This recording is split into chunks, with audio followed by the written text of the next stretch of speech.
মা, ভাবি, ভাইজান, আম্মা কেমন আছো আম্মা? ভালো আছি। আব্বা, ভাবি কেমন আছো? কতদিন পরে আইছো। আমার পোলা কই? যাই কই? জাহিদ, রুনা, জাহিদ কোনো সারা শব্দ নেই। কই রুনা কই? হ্যাঁ, এই রুনা নাকি নতুন ঘর তুলছে। আমার তো ঘরে ছবি পাঠিয়েছে। কোন পাশে তুলছে? নতুন ঘর কবে বানাইলা? আরে আমি তো সব টাকা দিয়ে দিছি। রুনা তো আমার ছবি পাঠিয়েছে ঘরে। ভাইজান, ভাইজান, তোর বউ আর হেনে থাকে না, বুঝছস? আর কই থাকে এটাও আমরা জানি না। তুই তো শ্বশুর বাড়ি গিয়ে খোঁজ কর। এগুলো কি করতেছো? আমার বউ কই থাকে তোমরা জানো না? তোমার পোলার বউ, তোমার নাতি কই থাকে, কেমন আছে না আছে তোমরা কিছু জানো না? তোমার বউ আর অনেকদিন আগেই ঝগড়া করে আমাকে নিঃস্ব করে বাড়ি ছেড়ে চলে গেছে। কি? মা, ভাবি কি করতেছে এগুলা? ভাইজান, তুই তো কইছস দরকার হইলে তোমরা আলাদা থাকো। আব্বা এসব কি কইতেছেন আপনি?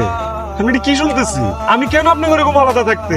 আমি যে বাইরে এরকম কুত্তার খাটা খাটি, গাধার খাটনি খাটি, দিন নাই রাত নাই।